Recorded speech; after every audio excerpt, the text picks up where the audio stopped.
your Talk experience? about your farmer boy. I'm glad this is me and not you. Talk about your farmer boy. I'm glad this is me, not you.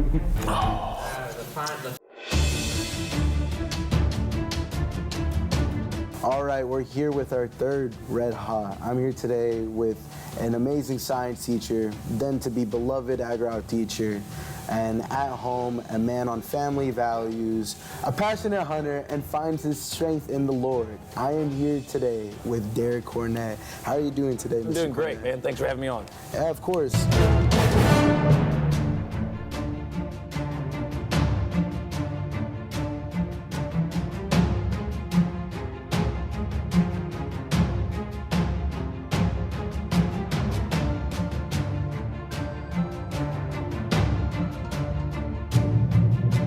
So, you know, getting into the bit, you started out as a science teacher. Yes, sir. How was that experience your first year? I loved it here. So I actually an ag teacher before I ever came here.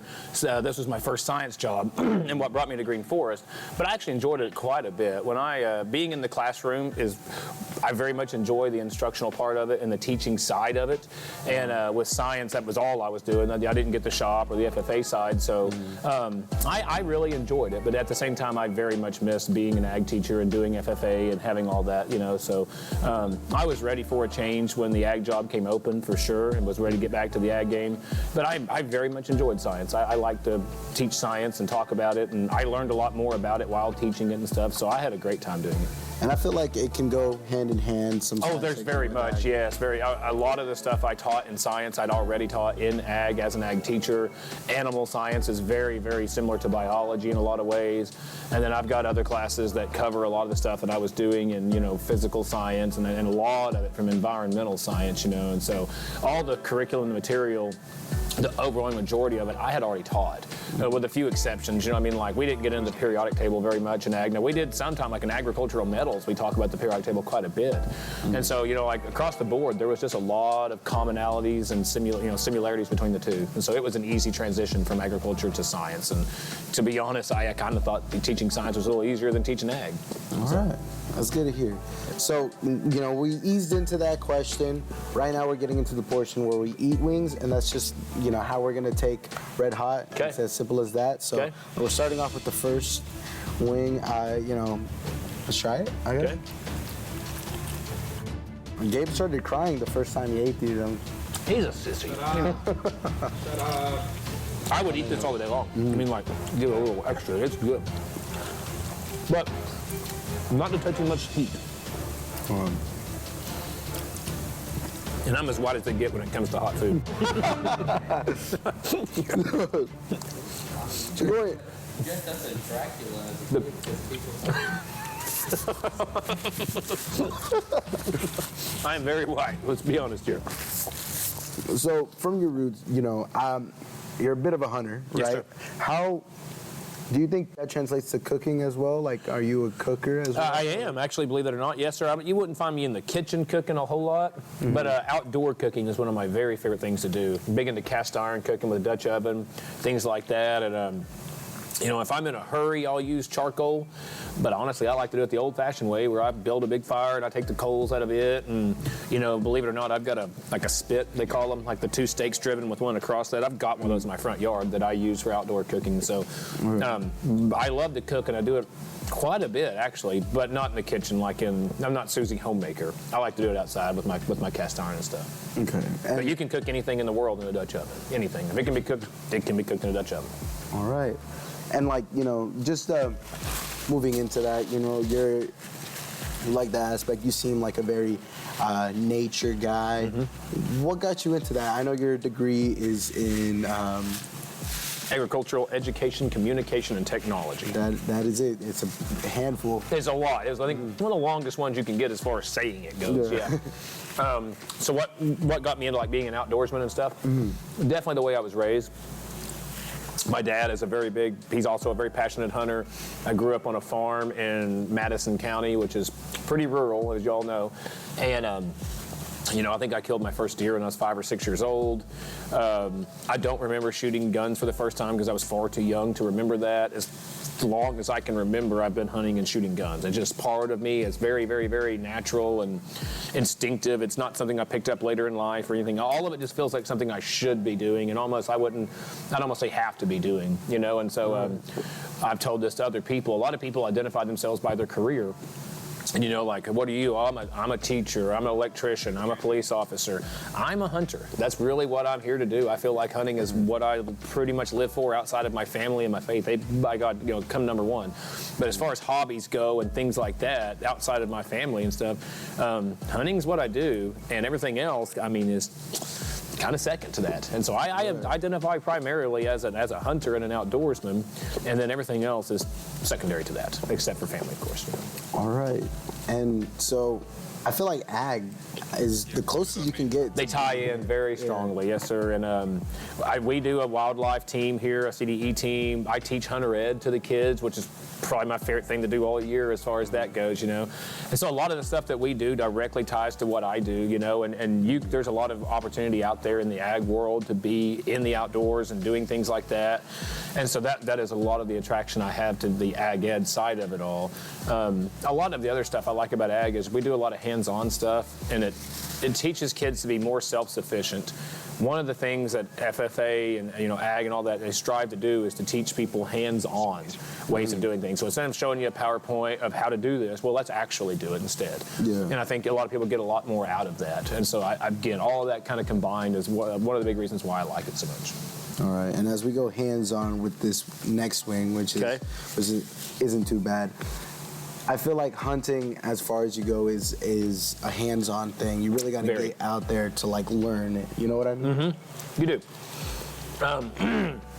You know, as I stated earlier, I teach hunter ed, and you can learn a lot from hunter ed. There's a lot of stuff you need to know.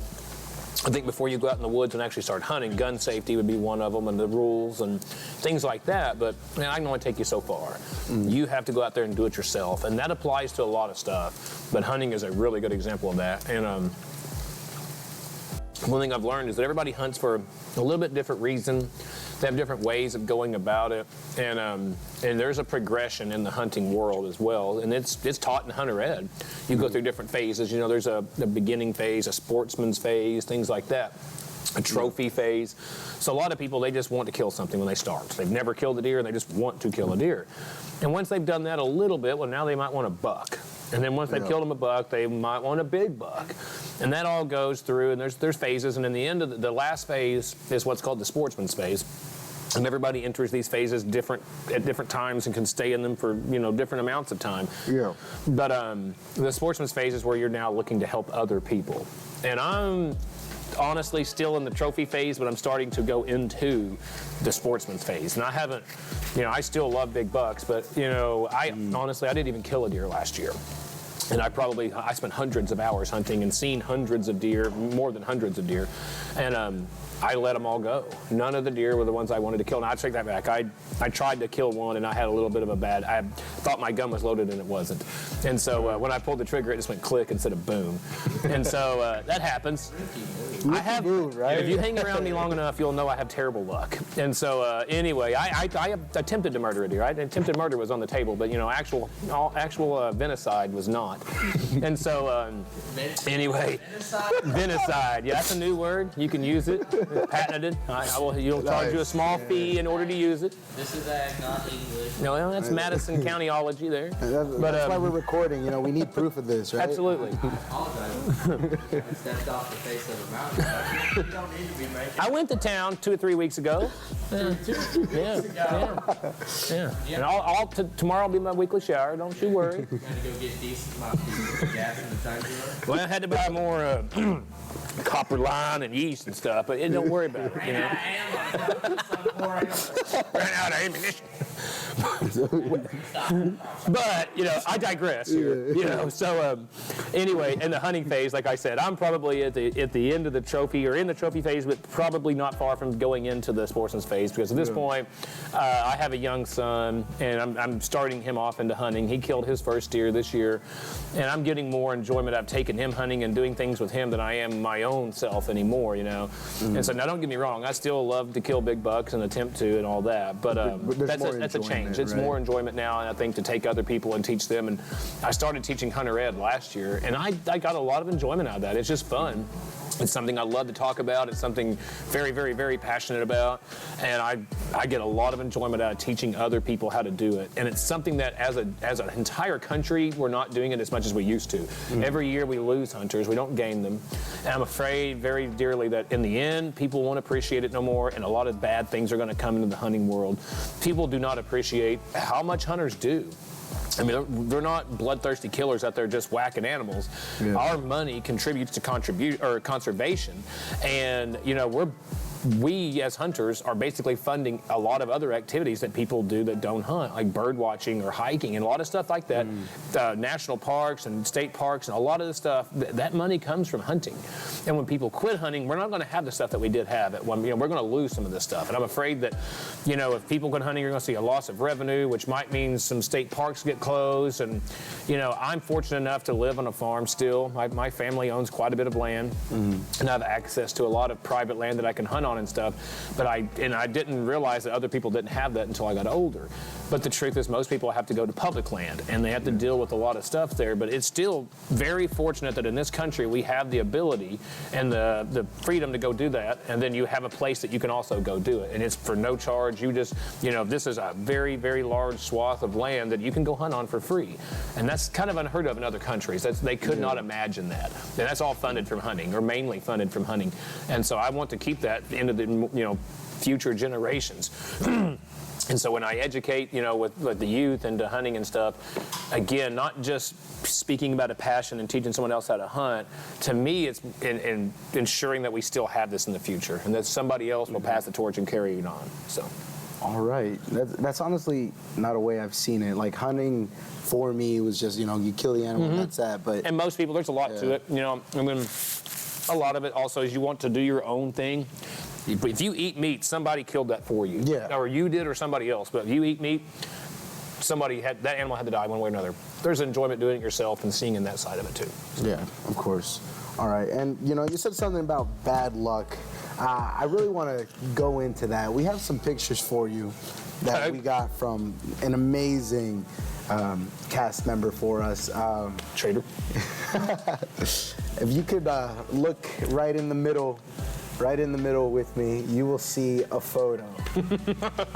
Could you tell me in the audience what this photo is? That picture was taken in probably about, I wasn't teaching yet, I was still in college. Probably 2011, maybe 2012, somewhere in there. My girlfriend at the time, now wife, took that picture, and I don't remember the whole scenario that we were going through, but she thought it would be entertaining to put all that in my hair and do all that. And I was just kind of like, whatever. And so she took the picture, and I think it wound up on Facebook. Not to my, you know, permission, but, you know, I figured it would wind up there. Yeah. From the women started rolling in. Indeed. I made the comment pretty hard to embarrass. And I think she was just picking at me and trying to put it on there and see what kind of reaction she could get. But I'm pretty hard to embarrass, you know, so it doesn't bother me. You could dress me up however. Speaking of dress up, we have another photo right here. So that took place in Drummond, Montana in 2013.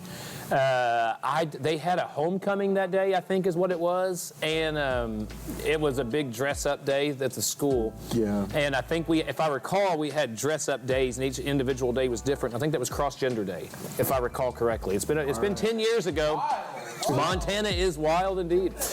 And so I dressed up as best as I possibly could. Now, if you've ever met my wife or know her, you know that I'm quite a bit bigger than she is. She's pretty small. That was her clothes that I absolutely forced myself to fit into that she was never able to wear again. So, you know. But yeah, no, when I do something, I try to do all out. All right, you went all out. Old memories there. You could probably go all out on this third wing right here. This is actually our hottest wing. Hottest one. Yeah, so before we move into this photo. The other two were weak. Well, Now, I haven't got the heat yet. I'm sure it's coming, but the flavor is good. Real good. all right. Yeah, actually, this is another sauce I eat like regularly. But as you start feeling the heat of this wing, I want you to feel the heat off this picture. Can you Please explain. I feel the better. heat. I'm telling you, the picture is far more painful for me to bear than the wing. Let me assure you. So the picture there is a screaming goat. Mm-hmm. And that goes back to last year when I was deceived, betrayed, and basically just bullied, I think would be a good word, by some people whom I thought were my friends. They are my friends, don't get me wrong. But they pulled off, I'm going to say not probably, undoubtedly the greatest prank that's ever been pulled on me. So the backstory, that screaming goat was Vanessa Humbard's, and she had it in her classroom. Mm-hmm. And I thought it was a great idea to take it from her. And it was a little joke that I had. And I'd taken it several times, and then she'd wind up with it back. Yeah. But so anyway, we were in the hallway between the office and her room. There's a cabinet there. It's my Ag Ed cabinet. It says move on into Ag. So I took it, put it in there, and locked it in there. And I thought, okay, yeah. Well, it's kind of funny. You have to walk by and see it and stuff. Yeah. One day I walk by and it's gone. And I am not crying, but tearing up heavily. I saw it. I wanted to mention it, but I was waiting for a way to segment it.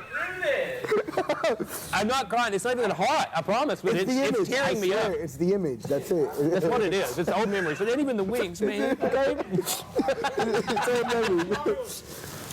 You're crying. Dude, I know. Bro, Looks like you got a pollen for. I didn't think The stuff it's not hot. It sneaks up on you. Yeah. I don't honestly know why my eyes are watering so bad. I mean, I'll be honest with you. It sneaks up on you. I'll say that. Like the tingling, it like increases more. It's not that bad. It's not near as bad as I thought it would be at all. But I'm watering real bad, yeah. He's just an amazing actor. Why? You're lying. No, he was balling. Don't believe this guy. Roll it. I want to see him crying right now. I want to see that flashback. You look like some poor little child that found out Santa wasn't. So wait, going back. So I hid it in the cabinet. So a few days later, I walk it by and I noticed it's not in the cabinet no more. Yeah. And I thought, well, that's strange.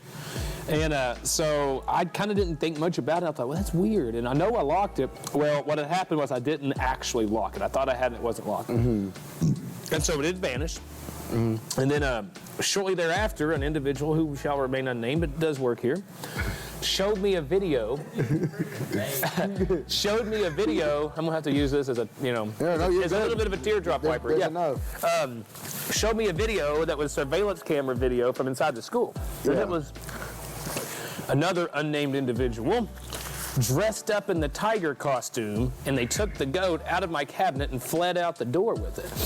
So I went to two of my trusted friends that work in the high school, and I went with them, and I thought, we investigated this thing for months. Yeah. Well, and it just kept on happening, man. They'd send me these letters, and the letters were from the Berryville school. The address was like 908 West Trimble Street in Berryville. And so I look up the address, and that's the school. I'm like, okay, so now the school's messing with me. Uh-huh. So I never attacked the school, but now, we discussed plans for retaliation, if needed to be. Can we like unclassify those plans? No, we cannot. No. We might need them in the future. Yeah, we need to keep those deals in case we decide to enact these. We've kept the wins, but we need to stay safe always. And so, absolutely, yeah. And so they led me down the goose chase of it being in the school, and then they took a picture of this little goat, the one that had gotten stolen out of the deal that you have a picture of. The Berryville Bobcats mascot was holding that at the Carroll County Super Bowl. And they sent me a picture of this from a random number, and it was, when you go back and look at the number, it's one of those burner numbers. Like, you can go online, you know what I'm talking about. And it just kept on happening, and just more and more. And me and my two trusted friends over here were just going to this, and I even made them swear it wasn't them, and I trusted them because, good close friends like they were. And we all did this all together. Well, turns out, guess who it was? It was the two trusted friends the entire time. The betrayal. And so afterwards, though, I ain't gonna lie, I got a little butthurt about it. I really did. And but looking back afterwards, I thought it was actually really funny. And again, I'm gonna tell you, it was a well orchestrated prank. They done a heck of a good job on that. Yeah, hearing it sounded like a lot of effort went into that. It was, yes. They went to great lengths to orchestrate the whole thing. They really did. Yeah. And they did a great job. They did. So we actually have a Christmas gift for you. Oh, Yeah, great. Just because of everything you put up with. We're your real friends here. You guys are good friends. Yeah, Tiger TV has decided. real good friends. Oh, man. Because of the Christmas spirit. We're still in school by the time they're watching this. That's crazy. Yeah, Boss, man. Heck yeah. we would never betray you like your two trusted friends. Do I trust you guys enough? I really do wish it was a goat, just because of the. Ooh, okay. Jesus Christ. Real hunter right there. This is the smallest knife I own. Yeah, I use that so. They gotta help us out with the rest of the gift, right? See that to the audience? Oh. Can you show it to the audience? Yeah, just angle it to the camera. That is nice. So The end. yeah, Flat line. I lied. We are gonna betray you. That is one of the hottest sauces. I would say one drop at most would not feel good. But I do have a gift at the end, you know. Okay. It's not- If I survive this, If you anyway. Yeah, survive. right, yeah. I guess I'll tell you the story just to Wonderful. scare you into that. So we brought it, and me and Nacho tried it first, and we have a Tiger TV third hour. So we were on an empty stomach. It wasn't a good breakfast that day, and we just licked our hand, like we just took a dab of it. Nacho left like the next period with gastritis, something like that. It was a whole inflammation of the stomach is the definition I got. Yeah, I'd keep the milk in your area. But he basically inflamed his stomach because of it. So this stuff could cause bodily harm. I mean, that's what you're saying. Yeah, essentially, it has proven to actually cause bodily harm. Not could, but it actually has done this. But you've seen Nacho. He's a 60 and a half. I admit, I mean, that's true. He's a fragile It's guy. true. He really is. He joined the National Guard for a reason. You're right. I mean, so now you're right. I get it. Okay. Did Victor do this stuff too? No, you just me. Yeah, you're the first dude. I want Adam Richter and Vanessa Humbard drugged back in here, and this performed on them as well. You want them back here right now to eat I this think wing as well? yes. I think yes. That'd be a great idea if our director heard that, but he did. Fan room, did you observe? Here we go. Oh, yeah. Make sure there's not enough in there. Like Chef just freaking Boyardee came up with this stuff. That one's yours. That looks. It's freaking like. So, Oh wow! You didn't even mix it. That's literally just sauce and then that. Like, Enjoy. as the Tiger TV viewers like to recall what happened last time to me, oh, I was drenched in my last wing and I did. almost humiliated me. Hey, but we just tried that, and I mean, you cried, but. Okay, I mean, it wasn't like hot. I don't know. I just teared up. I swear. that black is the sauce. This dark stuff. That is like scary. I ain't eating all this. I'll take a bite, but that's it, dude. No, you're good. No, that is fine. I think last time you only took a bite, so you're okay. Like, Go on my own or just? yeah. Do it. I. Are we hot? Are we live? You're live. If you want to go for it, that is scary. This is dumb. Come on, cornflake. Humbard and Victor are doing this. Yeah, call him in here right now. You gonna bite? Oh, I got it. Oh wow, my God. these wings suck. Hey, ask me what you do. Oh, yeah, you're a family man. You got some family here in Green Forest. Yeah. God. Is there anything you'd like to say to them right now? Talk about your farmer I'm glad this is me and not you. Talk about your farmer boy. I'm glad this is me, not you. The final mountain man whiteness is kicking in now. I'm tough. Them survival instincts are coming in right now. Hey, shot that shotgun. Milk is required here. There you go. They go for the milk. Cornett's so freaking redneck. He can probably sell one. That's Wisconsin Holstein right there. Oh my God. Oh my God, I know what you mean. It's spicy? It gets. Come over here and get you some of that. It gets worse as it goes. That is I'm not crazy. gonna eat it because there's no telling what you're freaking. What kind of parasite? honestly, bro. Honestly. That's somebody. That does not help. No, the milk does nothing. Give me more milk. Yeah, Cornett. Give me more milk. Yeah. I'm not kidding. Give me more milk. I want to run out to the. Yeah, dang. Right. My nose is running. It lasts a minute at most. I'm not gonna lie to you. Okay. I can definitely tell where like it'll burn your insides from. Give me a napkin. Something. Thank you. Yeah. I appreciate that. I don't know why I did that. You feel a little more Hispanic, Cornett? No. You give it a freaking milk. It got all over your face. That crap ought to be illegal, man. That is not a Hispanic sauce. That is death. You know, you grow your own stuff, right? I do. Would you ever grow a pepper like this? No. No? No, man. I think like people who grow peppers like that ought to be beat. Given 5 lashes. 15 whackers on the beat. Hung from the bridge. So, because you're surviving, we do have something that is, Oh, graciously, yes. yeah, very important to us because it's the first time it's been done, right? You're the first contestant to get one because you tried the sauce. And flawlessly handle it with no tears, no nothing. Yeah. It wasn't even hot, honestly. It wasn't. It wasn't even hot. Are you gonna put on the glasses? It's beautiful. Look at this shirt. Put the glasses on just to show how good this shirt is. Blindingly good. Made of the best material out here. Blindingly good. Pose in that camera real quick. can. We're gonna smile for you. Yeah. Dr. Robot. Thank you. Sonic the Hedgehog. Here, that's yours now. Thank you. Thank you. That is yours. Had to work for this. Had to hard work. It was hard work. Wow. That is I gotta go. hot. Okay, admittingly, it's going away, but my God, that was intense. It was a minute. It was a minute, yeah.